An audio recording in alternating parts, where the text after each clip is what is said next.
The Subcommittee on Space will come to order. Good morning. Welcome to today's hearing entitled Commercial Space. In front of you are packets containing the written testimony, biographies, and required truth and testimony disclosures for today's witnesses. I recognize myself for 5 minutes for an opening statement. The Commercial Space Launch Act was passed nearly 30 years ago and was the turning point for the growth of the commercial space sector in our economy. The advent of the commercial space industry brought with it advances in space launch, communications, entertainment, position, navigation, and timing technology, weather monitoring, remote sensing, space tourism, science experimentation, and expanded human spaceflight. The latest data available suggests the economic impact of the commercial space industry is approximately $208 billion. Congress has provided the federal government with various mechanisms to leverage the private sector, such as the Commercial Orbital Transportation Services Program and the Commercial Crew Program, FAA experimental permits, human spaceflight regulation moratorium, prize authority, and various public-private partnership authorities. As Congress continues to look for ways to maintain the United States' preeminence in space and grow our economy, it is clear that the promise of the commercial space industry warrants additional attention. We must ensure that export controls and international trafficking and arms regulations are rational and productive. We need to provide stable, certain, and competitive regulatory environments at the Federal Aviation Administration, the Federal Communications Commission, and the National Oceanic and Atmospheric Administration that facilitate domestic investment. There is no question that our commercial partners have a valuable role to play in our nation's spaceflight and exploration in the coming years, but there will be trade-offs. We must continue to weigh whether potential cost savings come at the expense of overall capabilities, robustness, or safety. We must also recognize there are core fundamental operations that will still need to be maintained by the federal government. The witnesses before us today represent a variety of perspectives on the commercial space industry, and I look forward to hearing their testimony.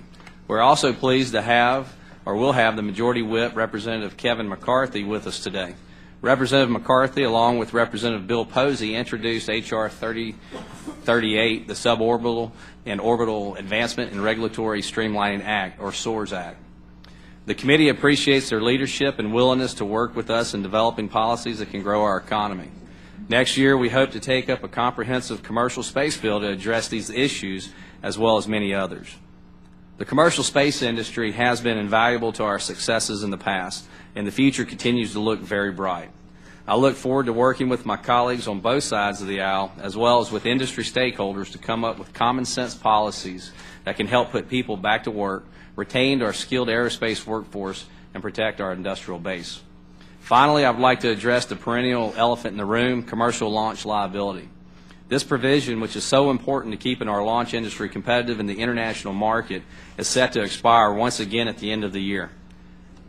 The NASA Authorization Act that passed this committee over the summer included an extension for 5 years. While I would have liked to see a long-term extension, it appears as though we have reached an agreement with the minority to only extend the provision for 1 year and take the issue up more thoroughly next year as part of a larger Commercial Space Launch Act. I look forward to sponsoring this extension along with Chairman Smith, Ranking Member Johnson, and Ranking Member Edwards. I hope we can discharge the bill and pass it under suspension of the rules on the House floor very shortly. With that, I yield the remainder of my time to my friend from Florida, Mr. Posey. Thank you very much, Mr. Chairman. Over a half-century ago, Congress established the Federal Aviation Administration with the mission of ensuring the safety of the flying public. Today, the FAA requires that new experimental vehicles designed to probe the fringes of outer space be as safe as a commercial airliner. Had the same stringency been applied to the automobile, Henry Ford's Model T might have never made it onto the streets. That's the situation that our country's space pioneers are faced with today. Under current U.S. law, experimental launch vehicles and experimental aircraft supporting them can be designed, built, and flown by our most innovative companies. But they can't charge for their services. Representative Kevin McCarthy and I introduced H.R. 3038, the SOARS Act, to change that. There's a private company at the Kennedy Space Center which NASA hired and the FAA licensed to conduct astronaut training and payload testing. I should say was licensed. 2 years ago, the FAA decided they made a mistake in allowing the company to fly their FAA-defined, quote, experimental, close quote, aircraft in support of NASA's launch activities, and so the FAA grounded them. Obviously, that was very bad news for the company, and that was a 100% safety record at NASA. It defies common sense that a long-standing NASA partner can be arbitrarily grounded by the FAA.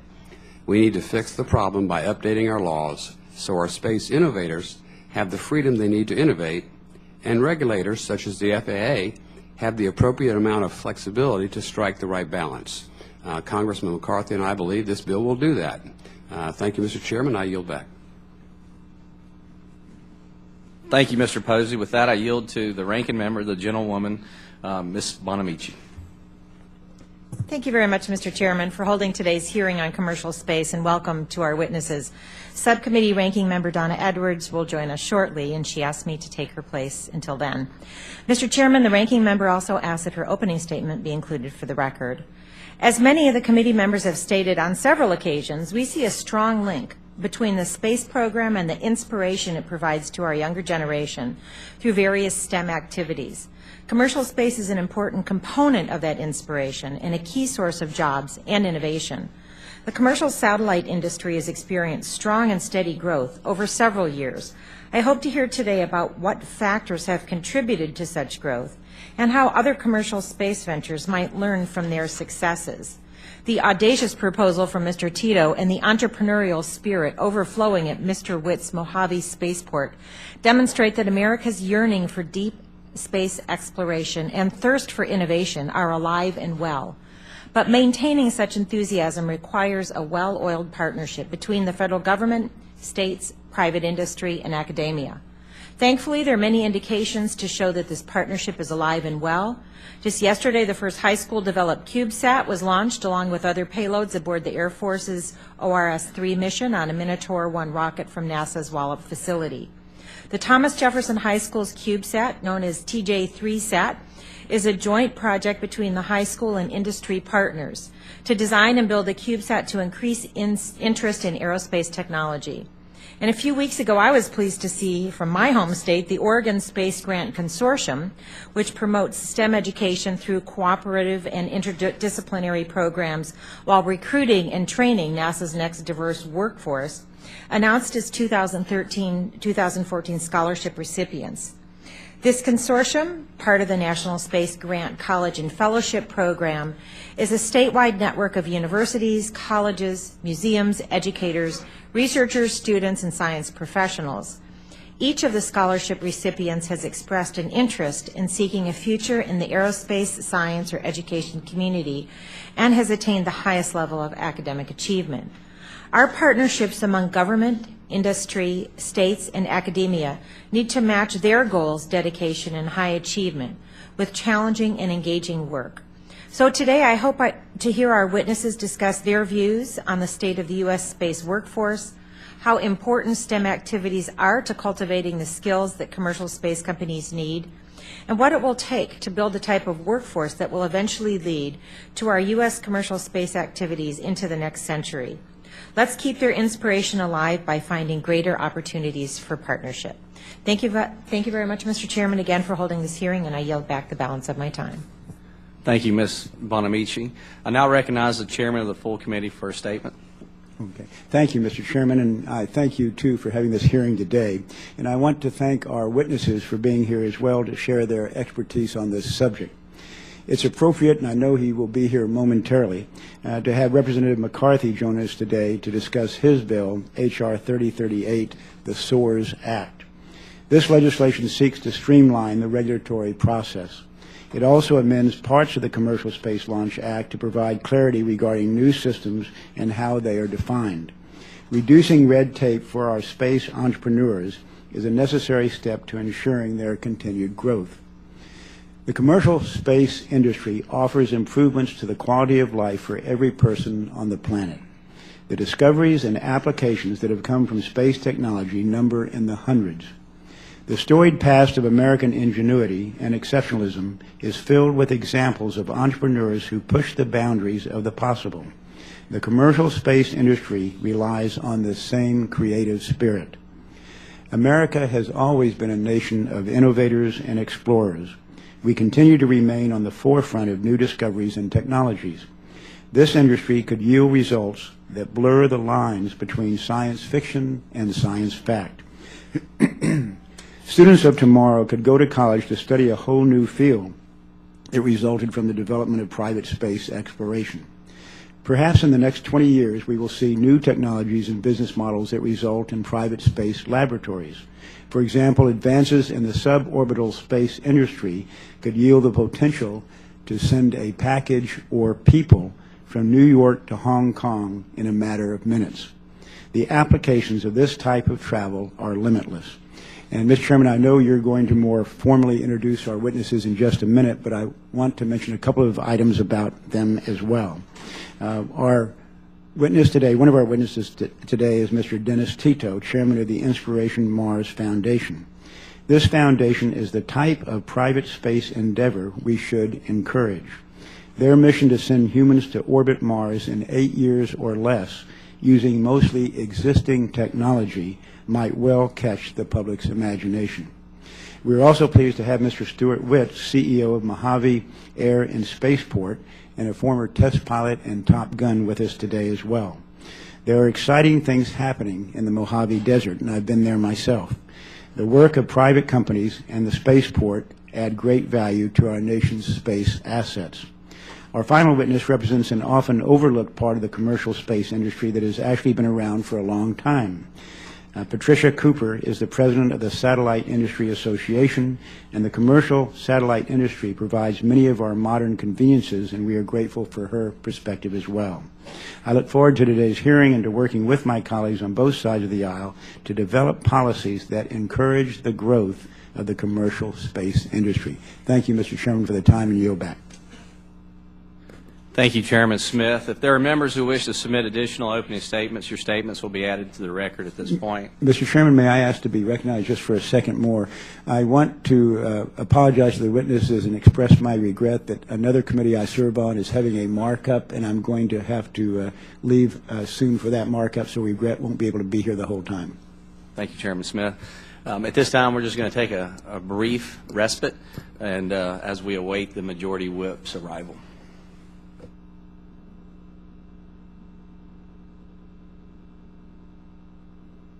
Mr. Chairman, there might be someone who'd want to say a few words about the great state of Texas while we're waiting.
Yeah, that's one of our redistricting rules. Senate district with Tito. Just two per Senate district. Yeah, two houses. So you draw the Senate districts divided by now. Yeah. All right. He's here? Yeah. Yeah. Yes. Right. Right.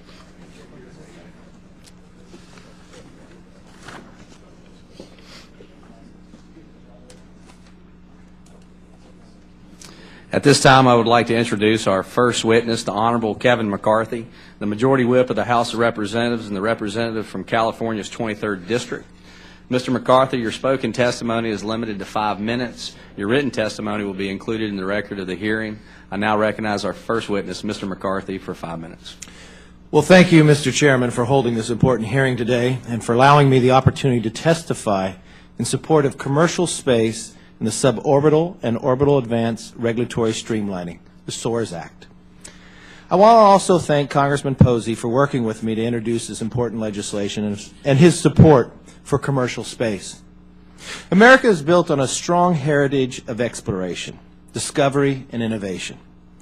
From President Thomas Jefferson's commissioning of the Lewis and Clark expedition to exploring the American West, to the transcontinental railway linking East and West together, to the public-private partnership that helped the airline industry grow to become a safe mode of travel all over the world, to the Internet, which has generated as much economic growth in 15 years as the Industrial Revolution did in 50. Space, like the Internet before the dot-com boom of the 1990s, was originally a government-run enterprise. Many believe that the commercial space flight is poised to have its own dot-com moment in the near future. NASA's Commercial Crew and Cargo program alone has already created thousands of high-quality jobs here in America, including many at NASA Dryden Flight Research Center, which I represent.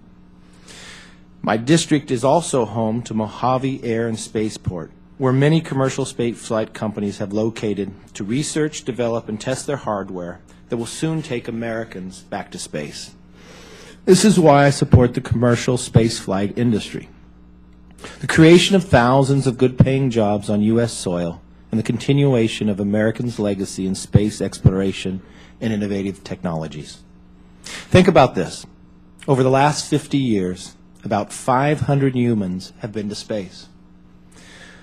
With the commercial space market, the number could double over the next 10 years. With the government only serving as a customer, the next U.S. astronaut to fly to space on American rockets will do so because of this new model. The use of innovative public-private partnership offers the government new ways to solving problems. A study shows these partnerships benefit the taxpayer by providing space services at nearly one-tenth the cost of traditional contracting methods, getting results for less money, getting innovation growth, and risk-sharing in the private sector. As NASA leads continued exploration missions and related technology development, entrepreneurs will follow, spending their own money and creating new industries. However, it is up to us as legislators to ensure our current regulatory environment is appropriate for the needs of the 21st century, and to make sure safety is paramount in the commercial spaceflight industry's endeavor. This is why I introduced H.R. 3038, to ensure that the U.S. commercial spaceflight industry has a clear path ahead of it, continues to innovate and generate high-quality American manufacturing jobs. A robust commercial space industry will also help attract students to the STEM fields of education by inspiring the next generation to literally reach for the stars. The goal of this bill is to streamline the regulatory process for commercial spacecraft, ensuring that Americans remain a leader in commercial space flight, while providing the Secretary of Transportation the necessary tools to help the industry operate safely. The commercial space flight industry is one of our newest, fastest growing, and most innovative industries, and I'm proud of the Dryden Flight Research Center and the Mojave Air and Spaceport are leading the way. And if we take the right steps, we won't be just launching rockets. We'll be launching new careers, new industries, and new economic opportunities. Whenever I visit these facilities, and I will tell you, when you hear from Stu Witt later, I go to Mojave Air more than any place else in my district because it's innovative, it's fast-moving, and it's ever-changing.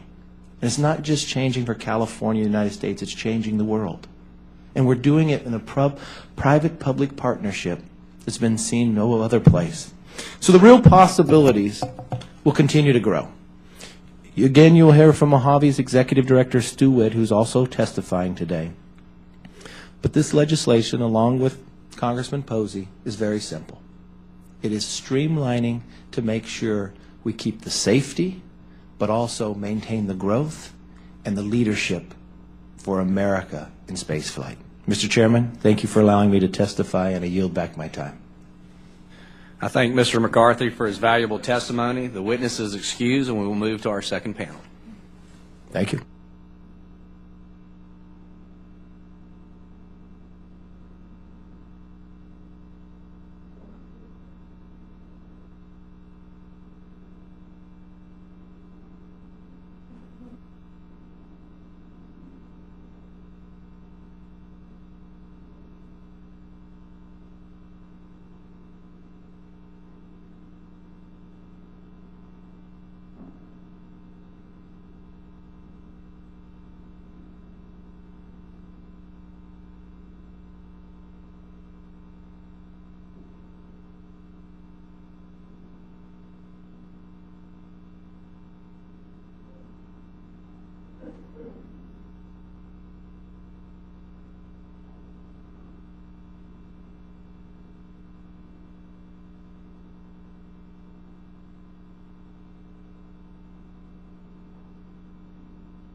Our first witness is Ms. Patricia Cooper, President of the Satellite Industry Association.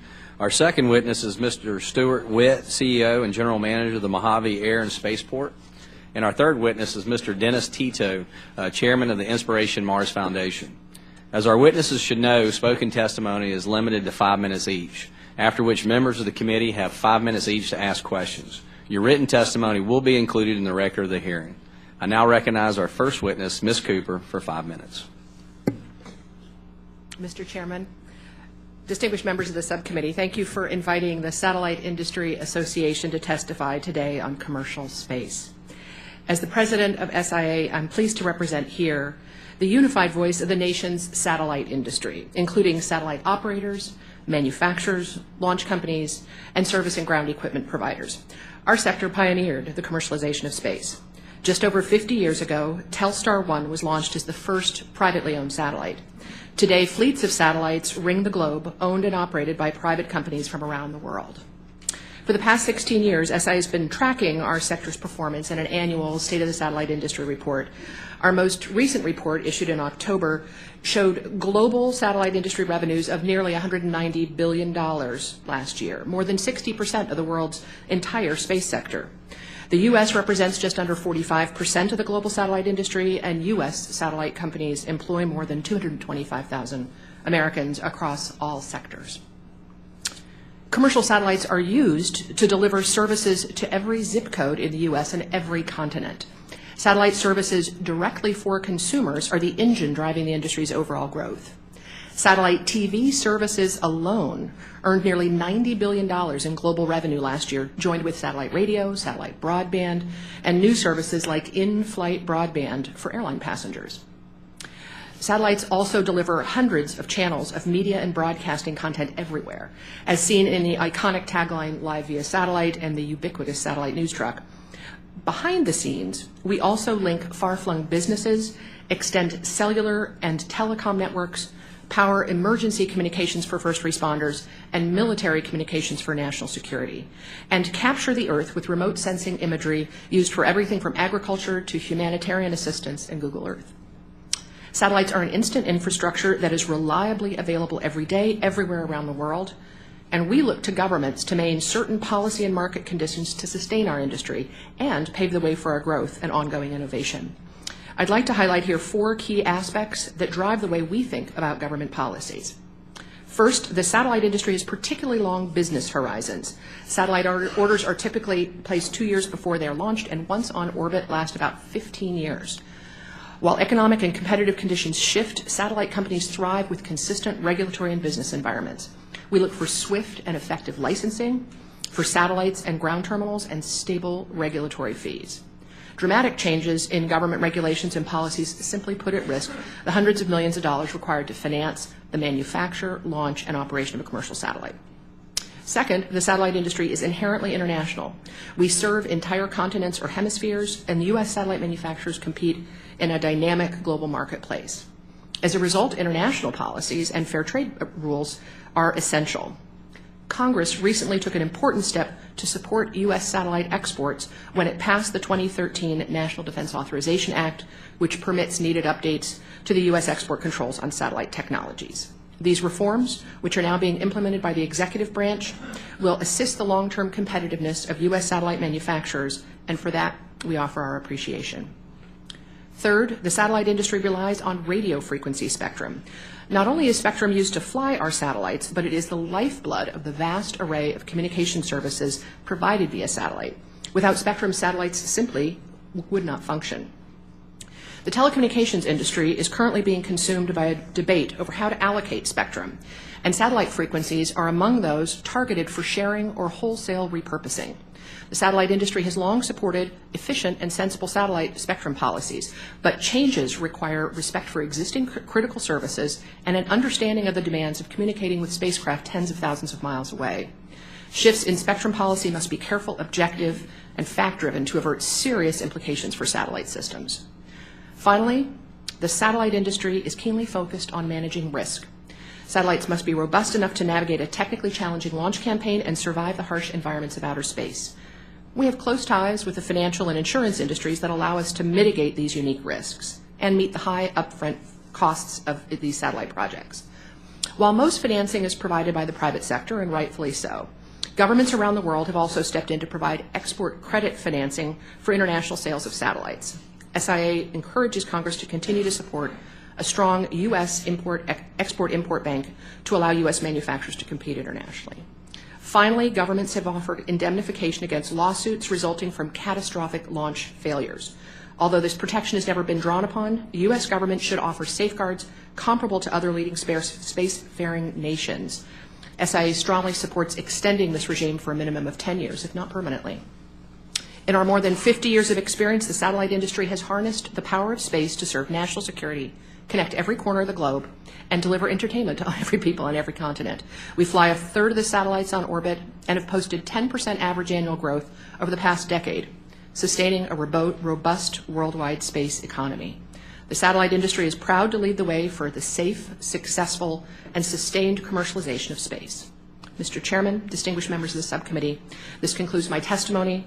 On behalf of the members of the Satellite Industry Association, thank you for the opportunity to testify, and I look forward to your questions. Thank you, Ms. Cooper. I now recognize our next witness, Mr. Witt.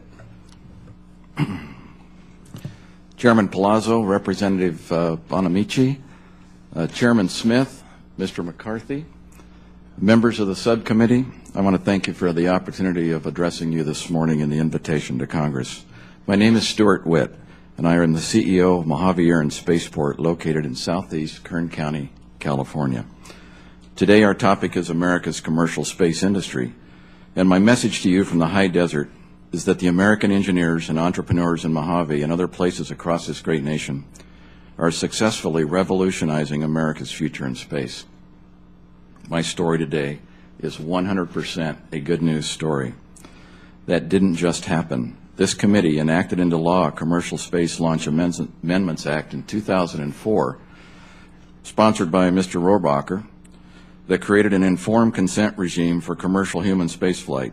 By giving us permission to take risks, you enabled us to create a new industry, which is freeing up NASA and others to pioneer deep space exploration. I personally want to thank committee members Takano, Mr. Rohrabacher, Mr. Bridenstine, and Chairman Smith, who have made visits to Mojave on multiple occasions and witnessed firsthand the private sector innovations I'm addressing today. Chairman Palazzo has requested my attention to 4 specific questions, which I will answer in summary here, but I have gone into far greater detail in my written testimony. Question number 1. Please summarize the work underway by commercial space companies at Mojave Air and Spaceport. There is enormous interest in what we offer. Many have asked me, how did I manage to attract firms to Mojave over the past 12 years, doing orbital research, suborbital research and development, deep space propulsion system development, and specifically demonstrated by entrepreneurs and high net worth investors? My response is simple. In a word, I offer permission. We don't advertise, we just deliver. Just as our tenants deliver, we set reasonable constraints, provide value-added services to test operators, and allow the developers to conduct and manage their own programs with remarkable results. What sounds incredibly simple is actually in practice somewhat complex and very rigorous. But again, the results speak for themselves. Mojave Air and Spaceport currently has 17 firms engaged in commercial space research, leading to production of manned and unmanned space systems with 19 separate rocket test sites. Mojave now hosts 156 separate business contracts, employing nearly 3,000 professionals. Specific emphasis is centered on green, non-toxic, liquid, and hybrid rocket propulsion systems, privately funded, complete launch systems to orbit and suborbit, and components for such systems are in development for commercial and government clients. Question number 2. The potential future suborbital space market, question mark. To your question, Mr. Chairman, Mojave is far more than suborbital. Mojave entered this game in the orbital market and found a way to back in the suborbital market. I view this discussion similar to the discussion the world had about steam 175 years ago. Obviously, investors knew it had potential, but they didn't know the answer to the basic question you ask. Today, the majority of the world's power systems are based on steam. We all know that the investment in suborbital tourism, it's in the press every day. But beyond that is an emerging new interest being led by the world's high net worth investors who are visiting Mojave because they know investment in hypersonic, high Mach business travel is ripe for suborbit. This is where I see the needle moving, and my written testimony goes into far greater detail on the subject. Question 3, the challenges and opportunities faced by the suborbital space market. A, the industry needs regulatory certainty, but the learning period restriction on unsubstantiated safety regulations expires in less than 2 years, and the risk-sharing indemnification regime expires at the end of next month. For regulatory certainty, extension of both is required now. The administration's proposed changes to ITAR pose a restriction to extending the peaceful exploration of space to a thirsty world market seeking suborbit vehicles. ITAR, as it currently stands, is more than a speed bump to expanding the markets internationally. Question 4. Your thoughts on H.R. 3038, the Suborbital and Orbital Advancement and Regulatory Streamlining Act. I strongly support 2 elements of H.R. 3038 contained in Section 2, but the third element contained in Section 3 to me is ambiguous and requires further discussion and clarity. For my 44 years as a professional aviator, test pilot, and business executive, if taken at current words, it may take the FAA and the industry into that mysterious land of unintended consequences if we don't spend just a little time and get it right. Again, I thank you for your invitation to present the good news coming out of Mojave, and I look forward to your questions. Thank you, Mr. Witt. I now recognize our final witness, Mr. Tito. Thank you very much, Mr. Chairman and members of the subcommittee. I can't think of a better way to begin today's discussion. Your mic, please, if you can turn it on. Thank you. I can't think of a better way to begin today's discussion on the public-private ventures in space than to propose one. At the Inspiration Mars Foundation, we have designed the architecture for a mission carrying 2 astronauts to the far side of Mars and back. It would be a voyage of around 800 million miles around the sun in 501 days. We propose to do this in collaboration with NASA as a partner in a NASA mission in the name of America and for the good of humanity. The endeavor is not motivated by business desires, but to inspire Americans in a bold adventure in space that reinvigorates space exploration. In fact, the capabilities developed through the private funding belong to NASA for this and future missions. The partnership is a new model for a space mission. It is not the model of traditional contracts or subsidies for vehicle developments, although these models are embedded in the NASA programs to be leveraged for this mission.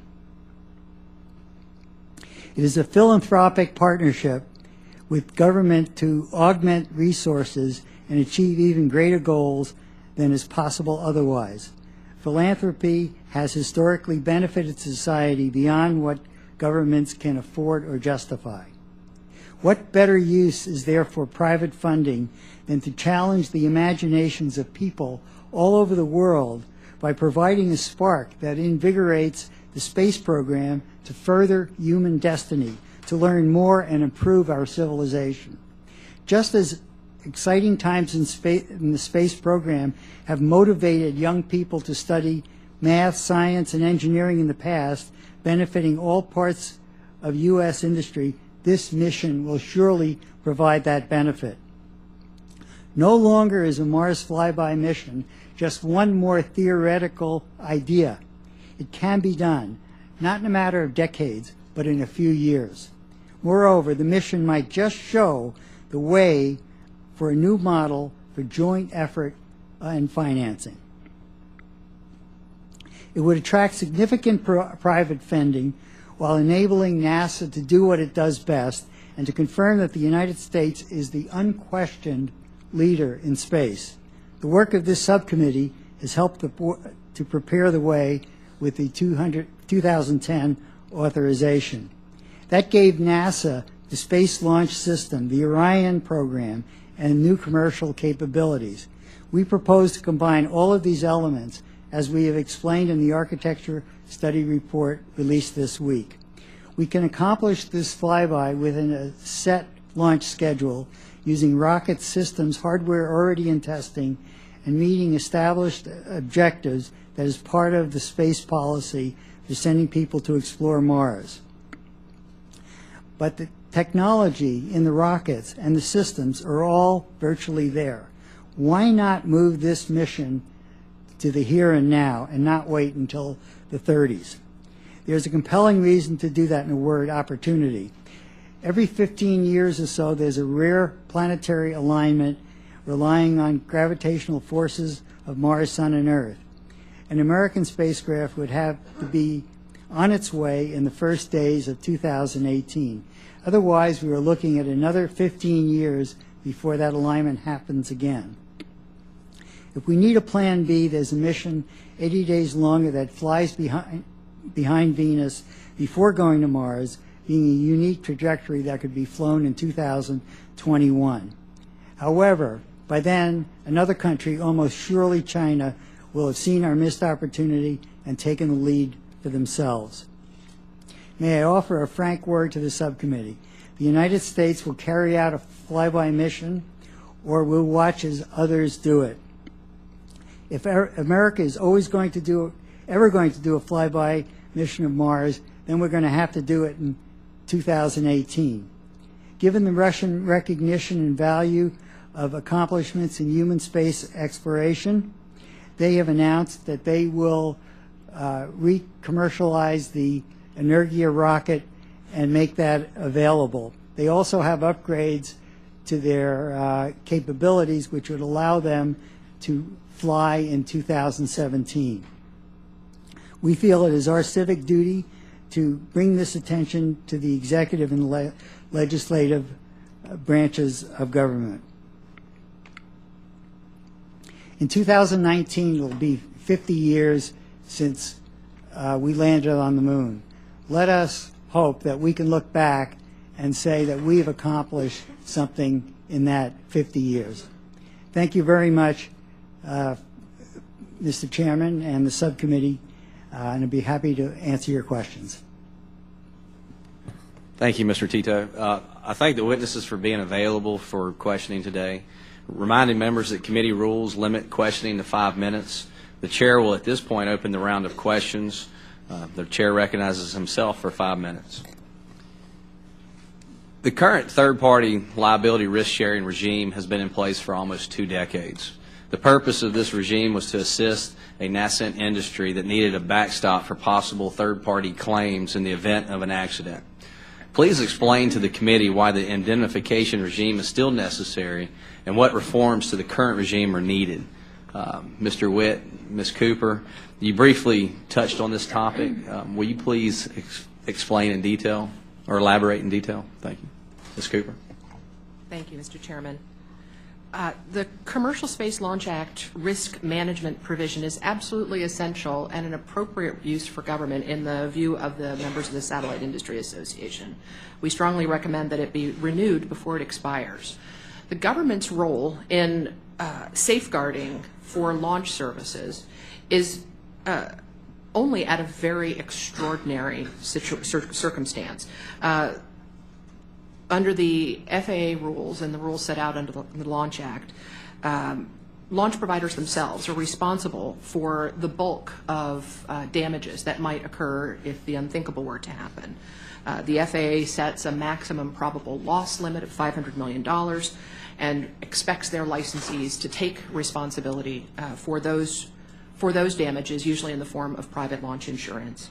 And I would note that those maximum probable losses cover not only all parties involved in the launch, including third parties, but also damages to U.S. government property. Damages in excess of that maximum probable loss limit of $500 million, up to a cap of $1.5 million, are what are at stake here in this launch liability provision. This was not just to protect a nascent industry, but to ensure that the risk of launching a satellite or any other payload didn't require the company to pretty much bet the company every time they launched. This allowed the largest, most catastrophic damages to be safeguarded by the government. I would note that this is appropriate. I looked back a little bit in 1988 when the first Commercial Space Launch Act was passed. The environment today in the marketplace, with not only several commercial launch companies looking at launching satellites, but also the extraordinary proliferation of interest and investment and exploration of commercial launch for other purposes, is an environment far more like the 1988 environment than it was 5 years ago. I would also note that international competition is far more intense, and other governments, the hosts of those other launch providers, offer comparable safeguards from significant damage. And finally, I would just note that the U.S. government itself carries liability that it's taken on under several treaties, the Outer Space Treaty, the Space Liability Treaty, and these are satisfied by the commercial space launch indemnification provisions, and we certainly think that it is an appropriate role for government and one that this committee, we hope, will support extending. Thank you. Mr. Chair. Learn my protocols. Mr. Chairman, this particular question is, to me, is just foundational to the right way to do business. There seems to be a perception, and then there's a reality. And the perception is that there's no skin in the game on the part of the operators. And the reality is, the way the law is written, there's $500 million at stake to the operator, plus they play this little game every day in Mojave called Let's Bet the Company every time they fly. There's certainly no motivation to fail. There's certainly a motivation to be rigorous. But for a licensed launch, when it comes down to actually launching, the FAA, the federal government, makes the determination of the maximum probable loss and caps it. And it's the operator that has to find the insurance or post a bond, if you will, that they have financial solvency to cover any losses up to that limit. For 20 years, the government has not been placed at risk. If a program that was put in place is working that well, I would look for some compelling reason to change it. I think it should be extended indefinitely. That's my opinion. Thank you. Mr. Tito, in your testimony, you talk about a public-private partnership with NASA for a deep space mission, and that, in contrast to past development programs, would be funded at least in part by private investment. How much do you expect this mission to cost private investors? Would those investors expect a return on their investment, or would they be considered donations? And do you intend to ask for NASA for funding, and if so, how much do you plan on asking for?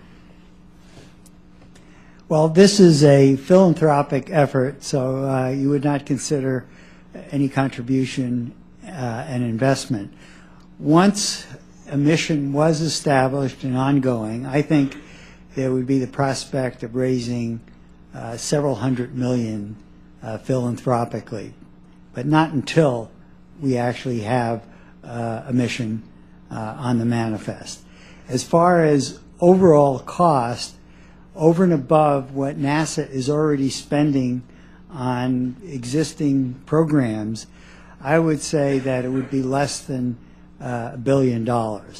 And you subtract roughly $300 million, which I think could be raised philanthropically over the 5-year period between now and the end of the mission, it would cost the government about $700 million, or about a little over $100 million a year.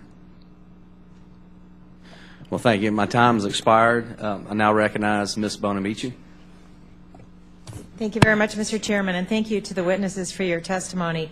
One of the things that I've emphasized since joining the subcommittee last year is the importance of educating the public about the benefits of space exploration and justifying the investment, which those of us on the subcommittee all believe in.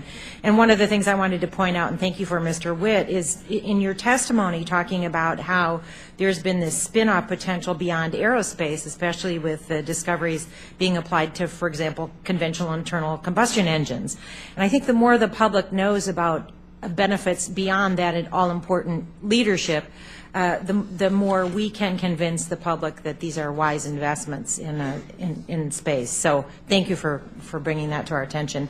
Ms. Cooper, the commercial satellite industry is one of the first commercial space industries and has really seen significant growth over the years. So as you consider the range of activities and issues being discussed here today, can you tell us from your experience what lessons have been learned that could benefit the other emerging space enterprises? Thank you. I think the commercial satellite industry in its origin has some similarities to other younger space ventures in that there were assumptions of a government role at the outset. There was an assumption that the idea of launching a satellite and building one was too complex, too costly, too risky for an individual company or country even to undertake it. As the experience grew and the confidence in the capability on orbit grew, and also as the idea of services and what was the value of those satellites grew, companies naturally entered the arena. I think that was a critical part for government regulation to establish rules of the road for a competitive environment, to allow enabling an environment, but also to establish how those companies would be able to compete with each other and what they had, for them, what they needed. For the commercial satellite industry, it's absolutely orbital slots, which is an international regime managed by the International Telecommunications Union, but also satellite spectrum, which is needed not only to manage the spacecraft, but also to deliver communication services. That's probably our biggest challenge right now, is that we've become almost so ubiquitous and so relied upon that the communications industry may forget that we're delivering these services from 22,000 miles away, and that there are significant considerations when you figure out how you might be able to share that spectrum.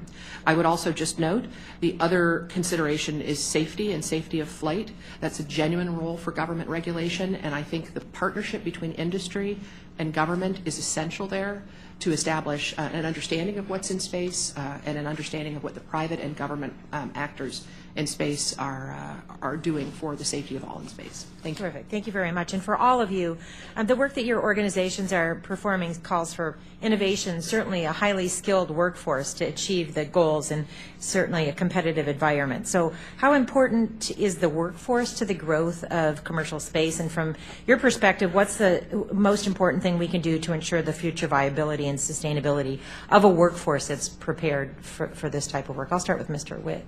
Your thoughts on that? Ms. Bonavici, that's a great question, and that goes right to my heart. Last 10 years I've served on 11 years served on a college board, and I've learned a little bit about the education process in America. But for the last 20 years in my businesses and at my current business, I've required each one of my employees to spend 4 hours a year in a classroom. And to a person, when I had my company or when everybody said only 4 hours. And I said, just curious, but how many did you do last year? And we all know the answer to that, don't we? 0. And to set a standard in your own business, and from your seats as members of Congress, you have the opportunity to speak to people all over this nation all the time. You all get invited for public events. People listen to your words, your policy and your words. Make it part of your daily speech to promote science and technology nationwide in this nation. Do the little things. When you walk into a mast and space system, and I bring in teachers, we brought in students, but we now found out, teachers in classrooms, like I think I learned in our discussion at lunch one day, they have all the kids. If we bring them in for an hour, we have 100 kids and me for an hour. But these teachers have the kids all year long. Bring the teachers in. Spend a day with 30 teachers, and they have access to these kids for a year. Show them the passion. Show them the people. Take them into a mast and space systems and let them ask an engineer, if you could talk to your science teacher today in high school, what would you tell them? I remember that question specifically. And the kid with the wrenches and the T-shirts building a rocket says, it would have been nice of you to come by my desk every now and then, but you're always worried about the lowest kid in the class or the brightest kid in the class, but somewhere I was lost in the middle. Those are powerful things to learn on the shop floor of a rocket factory. But those are lessons we can extend and you can extend in all of your daily activities in lunchrooms. Make it the standard that people make every employee that works for them spend 4 hours a year in a classroom. My janitor, who's trilingual, spends 4 hours a year in a classroom. There's a job for every kid, and their job is important. That's great. Thank you very much. I'm afraid I've run out of time. I yield back. Thank you, Mr. Chairman. I now recognize Mr. Rohrbacher. I didn't know. I thought it was going to be down the line a bit. Well, thank you very much, and appreciate the witnesses, and certainly appreciate the leadership of the chairman on this, making sure that we focus on this element of America's space program. This element of America's space program is playing an ever increasingly vital role. I'd like to first of all give my regards to Dennis Tito here, who years ago took the initiative to show that one person could make a difference and could inspire a whole nation. It's one thing to have a group of people working for the government working together to accomplish something. It's one thing for this guy to on his own decide he's going to get something done and go out and do it. And I remember the first time I met Mr. Tito, we went out for dinner, and the waiter in the restaurant where we went, "Aren't you the guy who went into space?" And talk about inspiring people. I mean, this was he was inspiring regular Americans out there, and thanks for doing that, Dennis, and not giving up on that job of inspiring people. I will hopefully work with you on your project. I don't know if we can get it done, but we'll see what we can do. And it's inspiring to see you doing this. Ms. Cooper, I want to get to some really basics here. One of the things that are limiting our ability to use space, commercial space and otherwise, is orbital debris. And at what point are we reaching a point now where we're going to have to put the lid on what we're doing in space because of this problem? Thank you, Mr. Rohrbacher. For the commercial satellite industry, we do not think that the orbital debris environment is limiting our ability to deploy new satellites. It does affect our operations. I will say that the commercial satellite industry takes extremely seriously its responsibilities to operate in space and to assist in the larger question of debris.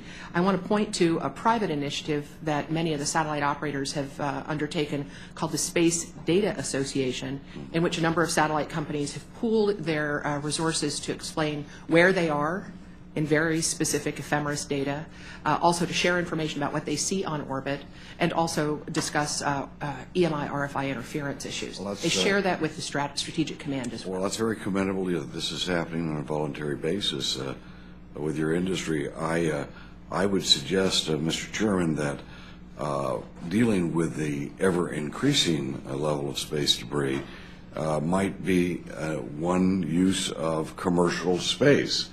There might be commercial people who commercially would like to go out and get the contract to dealing with space debris. And rather than simply make this a government program, it could be, we could look at it as a potential commercial program. And I'd also like to, I mentioned Mr. Tito, I'd like to mention Jim Muncie, who is sitting back behind the panel today, who never got credit for enormous things that were getting done in this committee and in commercial space. Thank you, Mr. Muncie. One note about how Mr. Tito mentioned the Chinese might be doing things. I would suggest this however. The Chinese get a lot of their technology by stealing it, and I would hope that we don't let thieves beat us to various important goals in space, but I would also hope that we don't partner with thieves. And until we see reform in China, we should not be partnering in space ventures with the world's worst human rights abuser. And finally, Mr. Witt, what would you say? You're right there in the front. As I just mentioned, space debris. Could you give us a couple of ideas of where commercial space? Are we going to have a ride between? Are we going to be able to deliver a Federal X package yesterday to Tokyo? It's certainly in the possibility. I think, and one of the members have recently asked me, what's the time frame for point-to-point suborbit travel halfway around the world? And is it 5 years, 10 years, 50 years? I think the answer is it could be in the 10-year regime. It's more likely going to be in the out years, but we certainly ought to be thinking there now. It's time for us to take the long view of the future and start setting the stage for policies and planning for it today. This is not revolutionary. This is frankly evolutionary. It's going from props to jets. Now we're going from jets to faster jets and air breathers and using a different band of the atmosphere, but it's certainly possible. And I hope it happens in my lifetime, Mr. Rohrabacher. Mr. Chairman, thank you again for your leadership, and let me just note on the last point that was made that suborbital space and the development of that for the benefit of mankind is being done basically through private investment, and that's something we can be very proud of, that our innovators are capitalists, and Mr. Tito, by the way, is the ultimate capitalist involved in this, that people are putting their own resources to this, and suborbital space could change the very nature of transportation and again lead us to a new era of humankind. Thank you very much, Mr. Chairman. I now recognize Mr. Bear. Great. Thank you, Mr. Chairman. You know, as a child who grew up in the 1960s and early 70s in the heart of the space race, obviously it captured our imagination. I think everyone in this room who grew up in that era would love to see that sense of curiosity, that sense of awe and wonder that inspired, multiple industries, inspired many of us to go into science and, inspired a generation.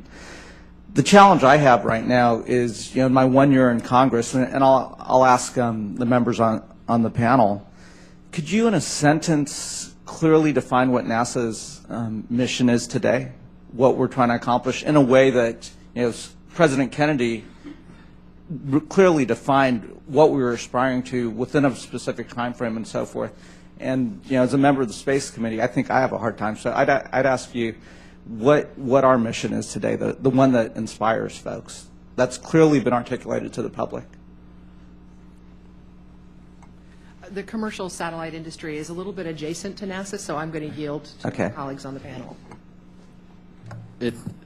Sir, it's outside my area of expertise, but I do get asked that regularly, and my answer is not changed. That America deserves, expects, and demands a forward-leaning, well-funded, laser-focused national space agency focused on the big jobs, the big deals. Where the commercial industry should fill gaps, we should fill the gaps, and we should be allowed to fill those gaps in earnest. And it's private enterprise. But we deserve, expect, and demand a forward-leaning, well-funded, laser-focused national space agency. Mr. Tito. Well, in 1957, when the Soviets launched Sputnik, that changed the world as far as I was concerned, and put America in the minds of a lot of people in the world as a number two technologically. And one of our responses was to form NASA to lead our space program. And the role of NASA, of course, was for scientific purposes, to develop technology like the preceding firm NACA did for the aircraft industry. But the real mission of NASA at the beginning, as we all know, was to win the space race. And we did win it after 10 years. And somehow we don't have that drive that we had 50 years ago. And we may be in a position of having Sputnik occur again. Sputnik will be a flight to Mars by either China or Russia. Well, would it be reasonable then to push the administration as well as the NASA administrator to perhaps define manned space travel, human space travel to Mars within a certain time frame as a mission that the public can grasp, that then within that context we could look at, well, what's the role of the private sector and commercial space travel to help us get there, as well as what's the role of the federal sector in terms of NASA and the funds that we would have to appropriate.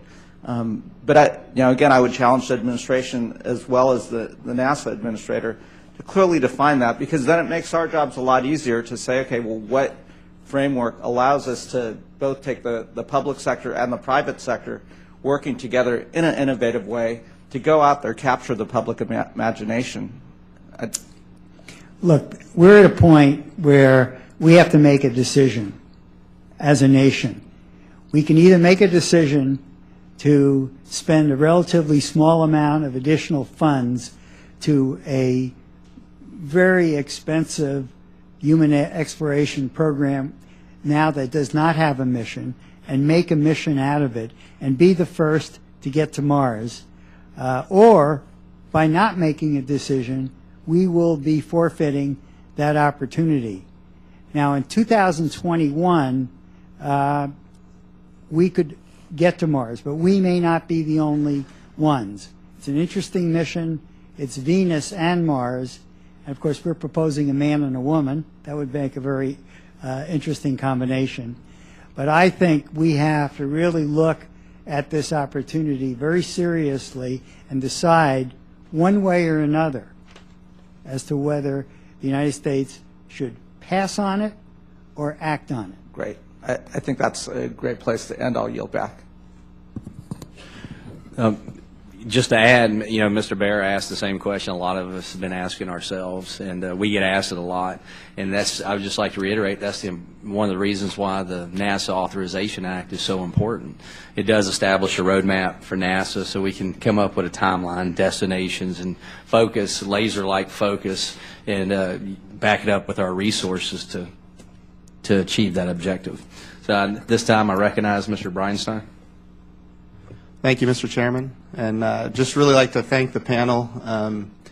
I firmly believe we do have an opportunity to advance rocket science and space technology in the private sector, in many cases, apart from the whimsical budgets of us politicians.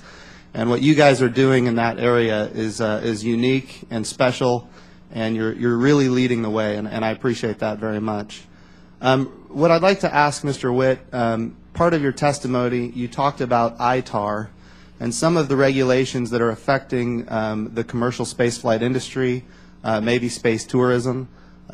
Would you share with us a little bit about how ITAR is affecting the businesses and the industry at the Mojave Air and Space Port? Sure. Mr. Bridenstine. Got that right? Yes, sir. ITAR. If you have a rocket and you have a human attached to that rocket, you're born into ITAR. So you're regulated by the International Treaty on Arms regulations.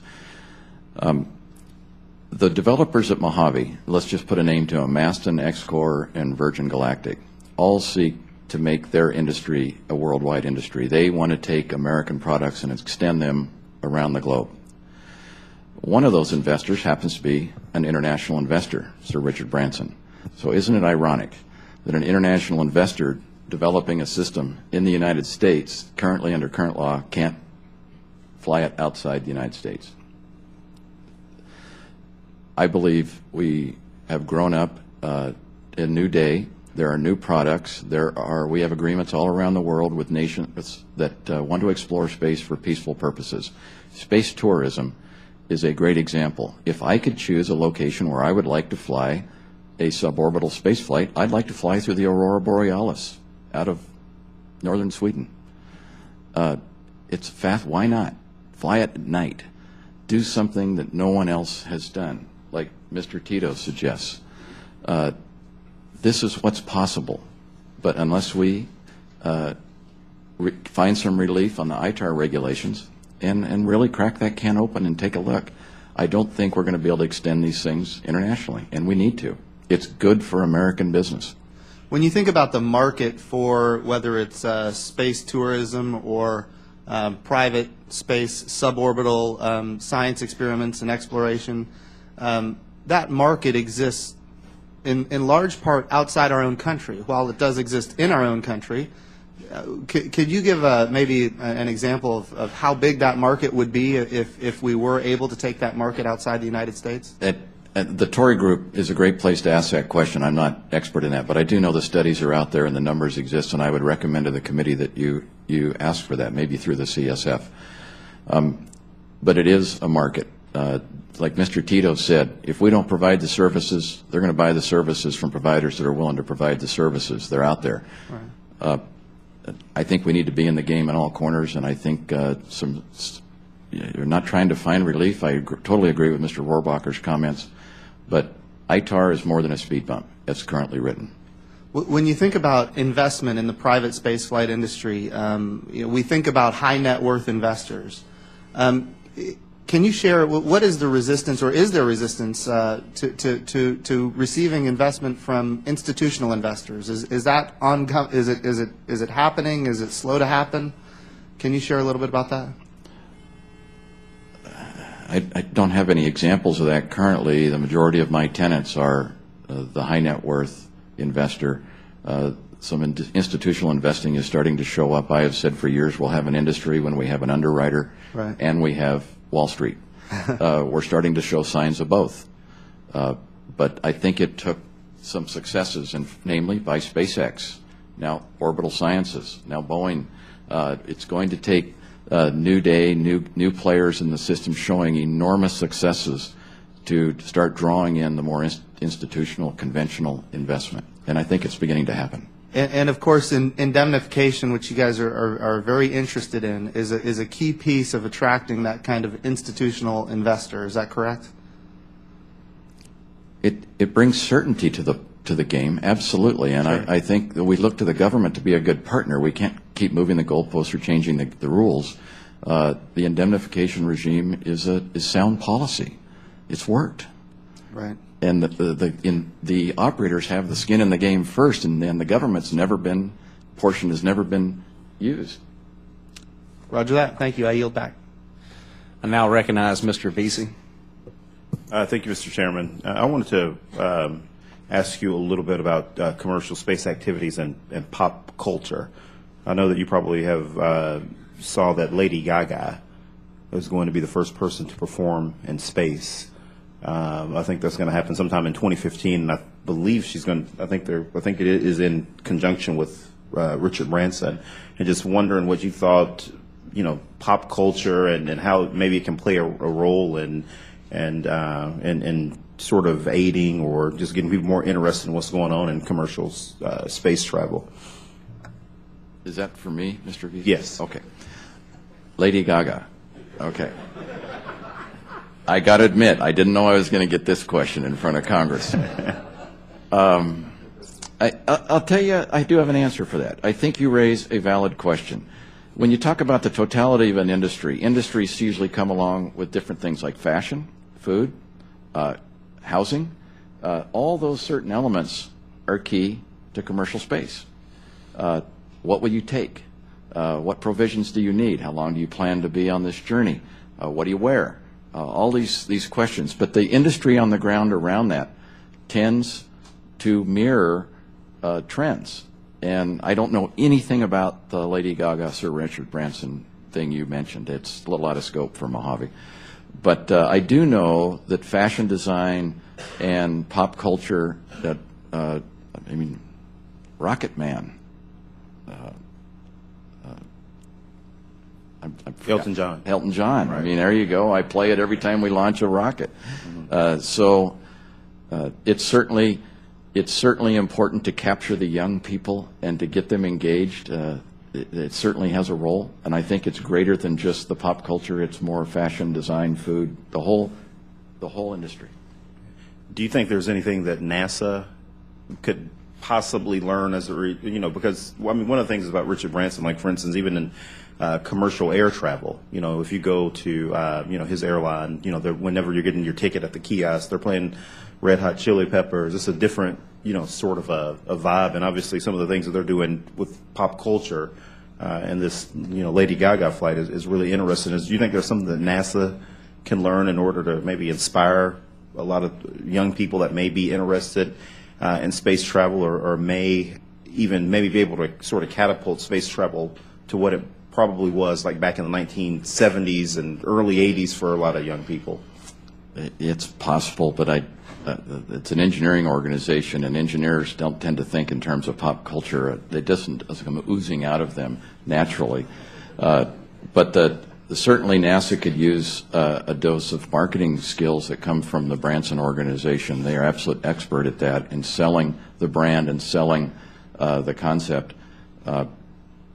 You would think that the NASA experience that I grew up with and watched on TV that brought me into this industry, it could use a jolt of reinvention. And what I think you're really asking is, what's the value to the buying public? If you have a choice of buying airlines, if you've ridden on a Virgin flight, they're different. They're fun. That brings value to the exchanging money for your ticket. Maybe there's a value proposition that needs to be revisited in the rebranding and rediscovery of the future NASA. Thank you. Mr. Chairman, I yield back my time. I now recognize Mr. Schweikert. Thank you, Mr. Chairman, though I don't know if I'm going to be able to reach the heights of pop culture sort of inquiry, but I guess I could embarrass my wife and go, who's Lady Gaga? But in all sincerity, okay, privatization, private ventures. Now the next question is on the financing, the access to capital. When I look at much of what I see in the private investments and what's going on in Mojave, I don't want to I'm going to refer to it somewhat as vanity capital. Some of the ventures are funded substantially with a handful of high net worth individuals with great hopes and dreams because it's their interest, their hobby. Where are we going on the financing mechanisms where the investment side? Now, we know the satellite industry now has some terrific rates of return. Where's the next level of investment where I see a investment index that is where it's a more, we'll refer to as sort of egalitarian investment mechanic? How far away? Please, give me some concepts of where the money's going and coming from. Well, about 10 years ago, I actually did consider making an investment in one of those organizations that you referred to at Mojave. And somehow I just wasn't able to pencil it together as an investment that would provide return on investment, and given the risk involved. And one of the problems with investing in space programs is that you have to develop a business model. And the business model is, how much are people going to pay to participate in a certain mission? And as you know, there were 7 people that paid to fly orbiting the Earth on space station with the Russians at a fairly high price. And that market is limited. Well, and maybe part of this is from Ms. Cooper.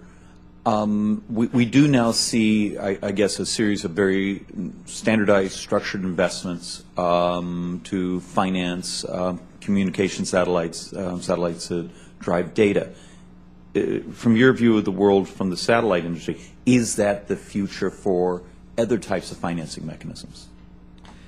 Thank you. Certainly the experience in the commercial satellite industry is three parts: inspiration, the creative aspects, which sometimes comes from governments or countries or groups, multilateral groups, but in the satellite industry certainly had individual high net worth investors like Renee and Selmo, who founded PanAmSat, the first company I worked at.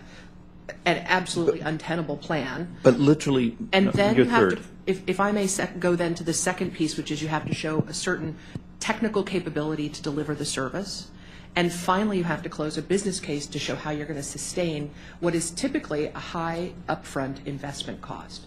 That, at that third phase, on a sustainable rate of return kind of approach is where the more traditional investors respond. Yeah, I mean, let's say it was this afternoon, and we decided that putting money into a satellite.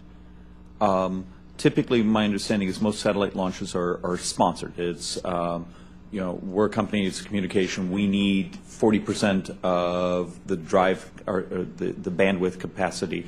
The rest will be sold off. The ability do they sell interest in that? Could I find an exchange or a broker or a platform to buy and sell and finance that launch? I'm not aware of any exchanges for the launch. What I can say is that the commercial satellite piece of it. Well, and when I say that, I mean the whole package. The commercial satellite nowadays is almost, the financial environments reward a satellite with an established pre-launch customer base. Often as much as 80% of the satellite's capability is booked pre-launch. Okay. And then the excess of that is sold after the launch, after the satellite's been put in orbit over the course of its 15-year lifespan. Mm-hmm. There are certainly satellites that are speculative, that are built with a customer base to be determined. I'd like to learn more about that, because a year ago I was approached by some folks that literally wanted to set up. Closest thing I could refer to it as like a REIT. That would be based in financing the construction, the maintenance, the launch of the satellite, and literally selling its bandwidth. Mm-hmm. So, Mr. Chairman, with that, I yield back. I now recognize Ms. Edwards. Thank you, Mr. Chairman, and thank you very much to Ms. Bonamici for sitting in for me earlier. I had a conflict. I really appreciate our witnesses here today. Mr. Tito, it's good to see you again. I want to reiterate, and I know my statement's been submitted for the record, but I want to reiterate to Chairman Palazzo my commitment to working with him and with the chairman and the ranking member for a clean one-year extension of the commercial launch indemnification provisions. And I hope that over this next year we really will take to the task of doing the kind of oversight hearings that we need to give the commercial space industry the kind of certainty that we need with respect to indemnification. And we can only do that if we get the FAA in here and get experts in so that we can look at the future environment and climate with respect to commercial activity. But I do support a clean one-year extension as we're approaching that date of December 31st. To all of the panelists, I think that much of what we think of as commercial space really involves a lot of significant government contribution, and sometimes we don't hear that. And in fact, the delineation between public and private appears increasingly blurred. As somebody who came out of NASA, I think it's always been a little bit blurred, and that's okay. But how should Congress in its oversight role look at the role of public-private relationships to ensure that both taxpayers and commercial entities' interests are appropriately considered? And then I would like each of you, if you would give me an indication as to whether you know how much, in fact, taxpayers have contributed to the current commercial environment.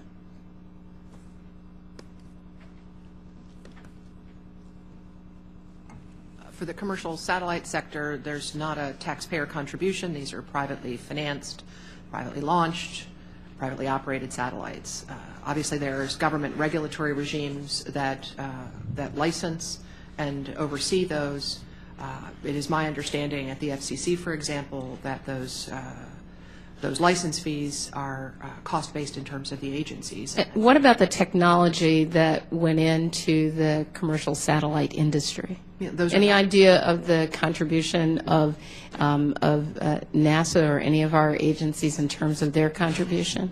I'm not aware of any government programs to develop commercial satellite technology. There certainly is an interplay between the commercial satellite sector and the broader space enterprise, where products that are developed in the NASA context may later be commercialized. Thank you. Mr. Tito, in the architecture report that's attached to your statement, it says that, quote, perhaps several $100 million in new federal spending could make this mission happen. Are you suggesting that the mission couldn't be undertaken without additional NASA funding? And is there evidence in the current fiscal environment that those several $100 million would be available? Well, right now I don't see a lot of evidence that money is available.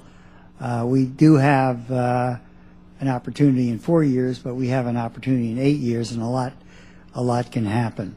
So when you say several $100 million would be required from NASA, is that $100 million?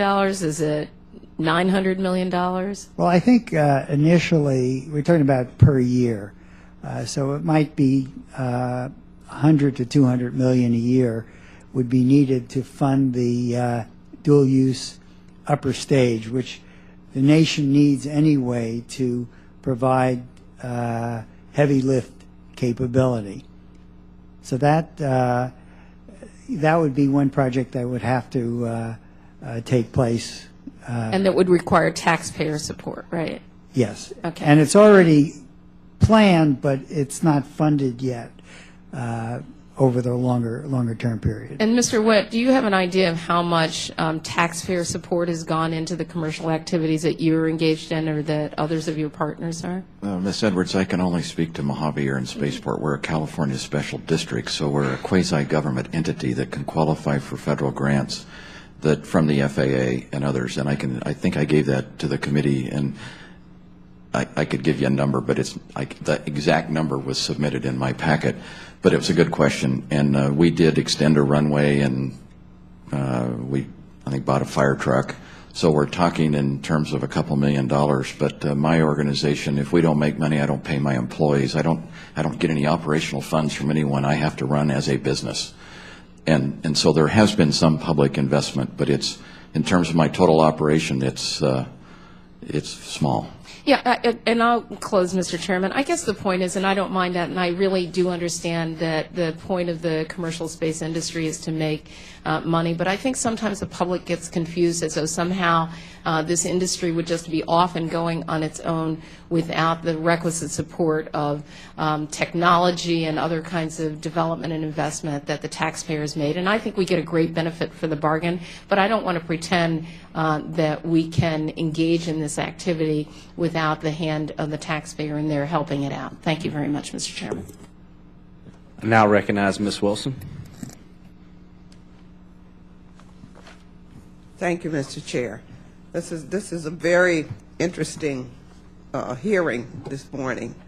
And bringing in Lady Gaga just made it even more exciting and for people to look forward to. I have a question for Ms. Cooper. In your statement, you note the Satellite Industry Association support for extending the U.S. commercial launch indemnification regime, which expires at the end of this year. How, in concrete terms, would the absence of the indemnification provisions affect the U.S. commercial satellite industry in terms of price, market share, or revenues? And on what data do you base your conclusions? Thank you. I don't have any statistical surveys for that question specifically. I will note that the commercial satellite sector primarily has not been launched by U.S. launch vehicles over the past 5 years, certainly. Those launches are primarily held by European or Russian satellite operators, but there's a great deal of interest in the emerging capabilities of new and existing extension of satellite launch providers for the U.S. Absent the commercial launch indemnification, we expect that the prices for launches would have to incorporate additional risk assumed by the launch providers, perhaps affecting the competitiveness of those U.S. providers in that international launch community.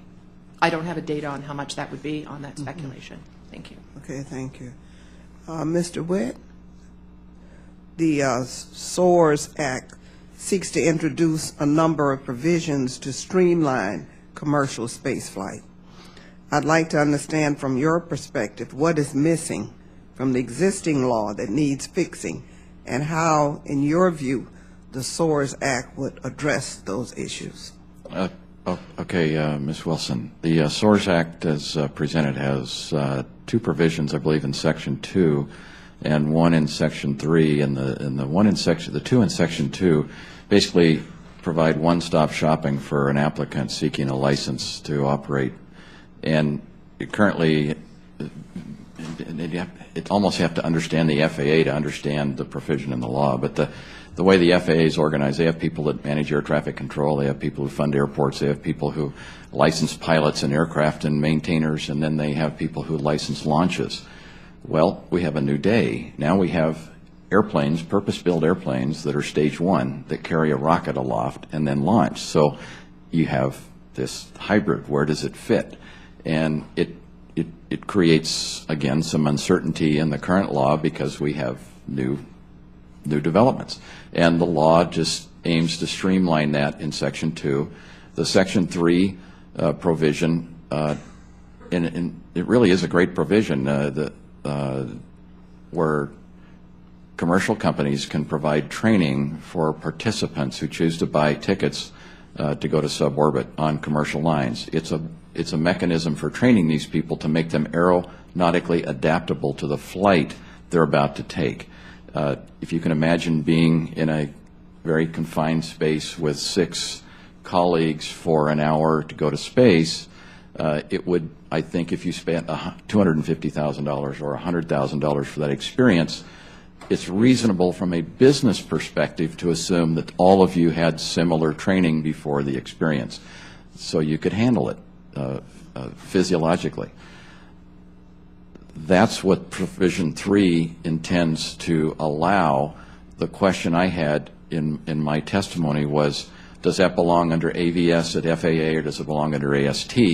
And when I reasoned myself through that and spoke to the experts, of which I'm probably one, if I had questions about it, I think it could, if we don't get it right, and I think it's a good measure, I just want to get it right the first time where we're not going down the land of unintended consequences because of how you work within the FAA. I think if you leave it up to the administrator or leave it up to the Secretary of Transportation to solve it, I think they'll find a way to solve it within the agency. But I think it's a good provision. I just don't know if the way it's written is clean. Thank you. Yes, ma'am. Mm-hmm. I yield back the balance of my time. All right. At this time, without objection, the chair recognizes Mr. Takano for 5 minutes. Thank you, Mr. Chair. I appreciate this opportunity. Mr. Witt, I really did enjoy my visit to Spaceport. What you have there is a tremendous ecosystem of entrepreneurs and researchers, and it calls to mind the early days of Silicon Valley, and I wish you well in your enterprise. Ms. Cooper, I'm curious about your comments about the spectrum. What are you specifically saying needs to be done? Do we need to reserve a certain part of that spectrum for your industry? And tell me, is it not possible for your industry to actually compete in an auction for the spectrum vis-a-vis the communication companies? Thank you. Commercial use of radio frequencies spectrum is regulated by the FCC and coordinated internationally with the International Telecommunications Union. There are existing allocations for satellite services of a variety of different ways. It's enormously complex. We have a number of different swaths of the radio spectrum. The issue today comes from this press towards trying to find additional spectrum to allow new services, more broadband to your mobile phone, more services throughout the telecommunications world. And how can we share and make efficient use of that spectrum? The concern that the satellite industry has is that those ideas of collaborating and sharing frequencies need to be thought of a little differently for satellite services. We need very clean spectrum to communicate so far away. And we file regularly at the FCC and engage regularly with both the FCC as the regulator of commercial spectrum and NTIA at Commerce, the regulator of federal spectrum, to make sure that if they're considering adding another unlicensed user or co-primary or secondary user in the frequencies that we're already using, have invested in and have spacecraft spinning away for 15 years, that we can continue to use that frequency not only with high reliability but with a high level of quality that media customers, broadband customers, U.S. military require.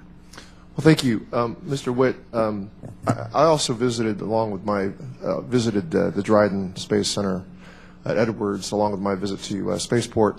What struck me there was the tremendous research going on there, and you and I talked about the role of basic scientific research or the partnership. I'm concerned about our country losing its preeminence or its exceptionalism in research and development of new technologies. And would you support more money available for aerospace research or that end of NASA? People forget that NASA also has it's an aeronautical as part of its mission. Yeah, Mr. Takano, yes, in a short version, and we've done something beyond that. David McBride, the center director of NASA Dryden, and I were on a trip to Europe together, and we decided that we would do a home-on-home. We would actually trade engineers for a year. An engineer from NASA Dryden would come to work for me, and we'd find a way to work in kind the other way. So they found out there was a mechanism within NASA to do that. And we're just completing that first year. Mr. John Kelly worked with us at Mojave, and it was a way that we thought was a fantastic way to share ideas, best practices, to actually institutionalize some of these lessons learned at the people's investment, if you will, back to Mojave and with the other companies. There is a lot that can be done, endo-atmospheric research by the National Space Agency through Dryden, very much so. I very much support. Well, real quick, can anyone tell me who indemnifies the European launches, since they are so many of our satellites? Do we know if the European Union subsidizes those or not? Be interesting to find that out. Also, I want to put a plug in for the wonderful simulator experience I had, and I would love to see more opportunities for young people to visit the Dryden Center and also participate in some of their experimental flights. That would be a great way to try to promote STEM education. I appreciate the common interest that I share with my conservative friend, Mr. Rohrabacher, and private space initiatives in California. It's one where you and I share a common interest. Yeah.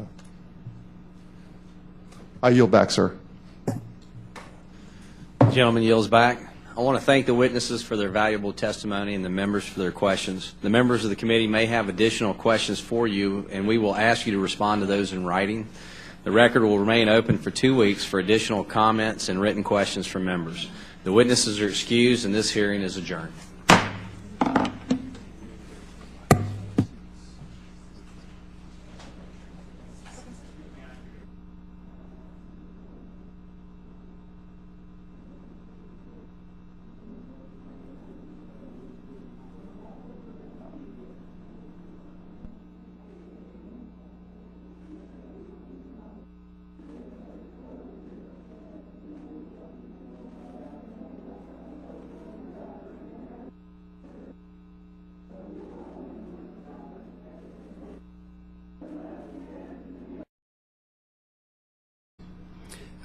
Had the same stringency been applied to the automobile, Henry Ford's Model T might have never made it onto the streets. That's the situation that our country's space pioneers are faced with today.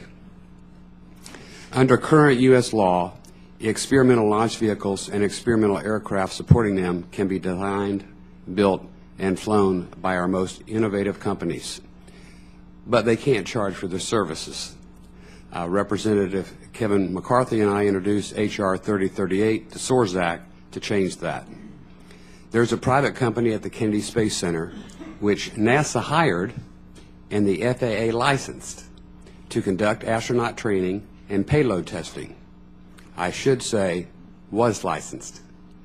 2 years ago, the FAA decided they made a mistake in allowing the company to fly their FAA-defined, quote, experimental, close quote, aircraft in support of NASA's launch activities, and so the FAA grounded them. Obviously, that was very bad news for the company, and that was a 100% safety record at NASA. It defies common sense that a long-standing NASA partner can be arbitrarily grounded by the FAA. We need to fix the problem by updating our laws so our space innovators have the freedom they need to innovate, and regulators, such as the FAA, have the appropriate amount of flexibility to strike the right balance. Congressman McCarthy and I believe this bill will do that. Thank you, Mr. Chairman. I yield back.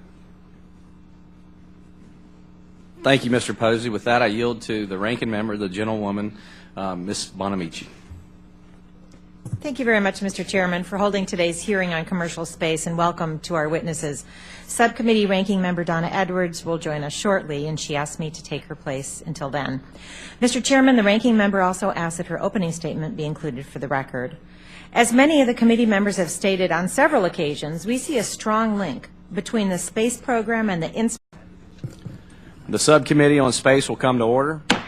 Good morning. Welcome to today's hearing titled Commercial Space.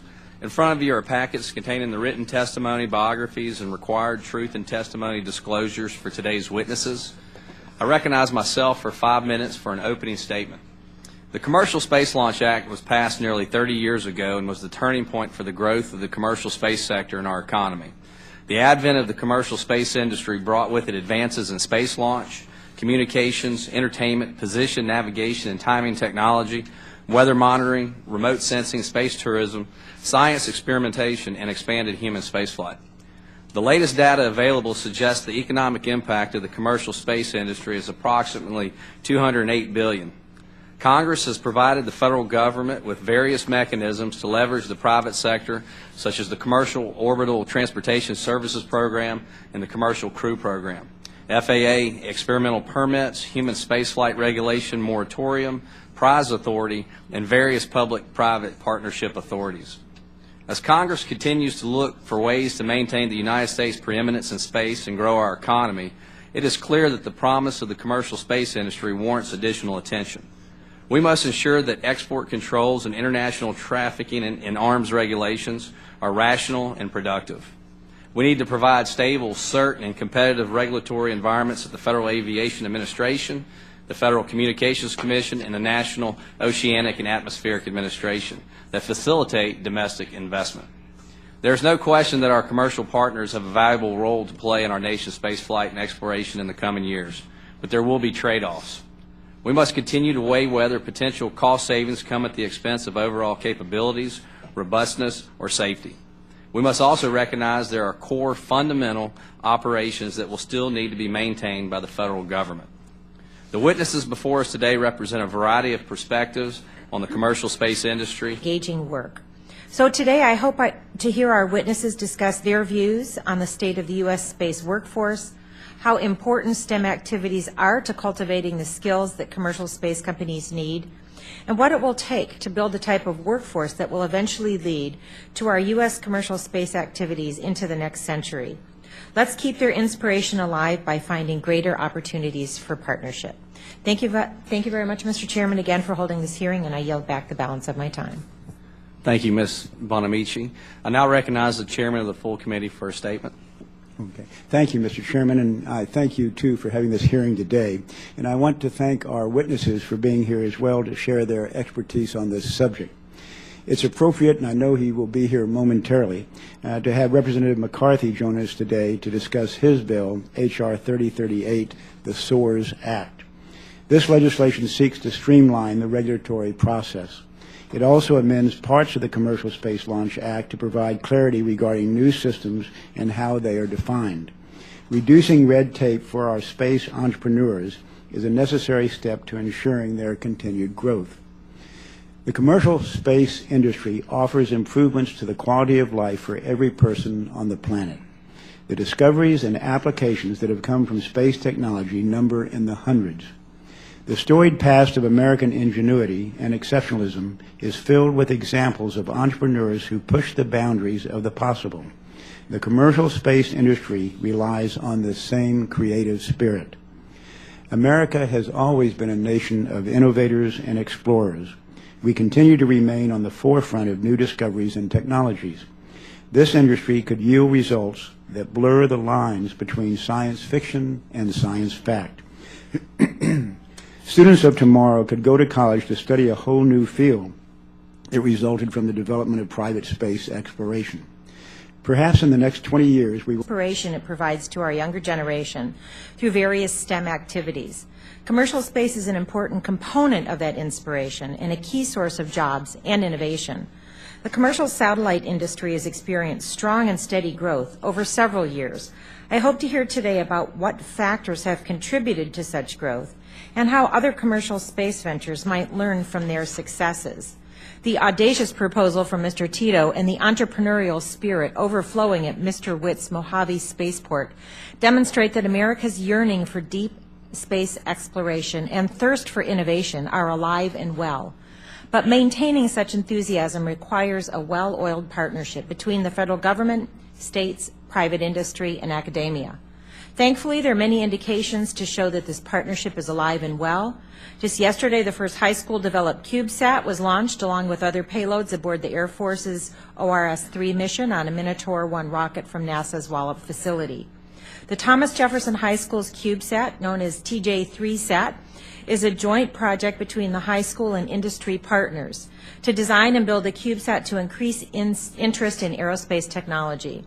And a few weeks ago, I was pleased to see from my home state the Oregon Space Grant Consortium, which promotes STEM education through cooperative and interdisciplinary programs while recruiting and training NASA's next diverse workforce, announced its 2013-2014 scholarship recipients. This consortium, part of the National Space Grant College and Fellowship Program, is a statewide network of universities, colleges, museums, educators, researchers, students, and science professionals. Each of the scholarship recipients has expressed an interest in seeking a future in the aerospace, science, or education community and has attained the highest level of academic achievement. Our partnerships among government, industry, states, and academia need to match their goals, dedication, and high achievement with challenging and I look forward to hearing their testimony. We're also pleased to have, or will have, the Majority Whip, Representative Kevin McCarthy, with us today. Representative McCarthy, along with Representative Bill Posey, introduced H.R. 3038, the Suborbital and Orbital Advancement and Regulatory Streamlining Act, or SOARS Act. The committee appreciates their leadership and willingness to work with us in developing policies that can grow our economy. Next year, we hope to take up a comprehensive commercial space bill to address these issues as well as many others.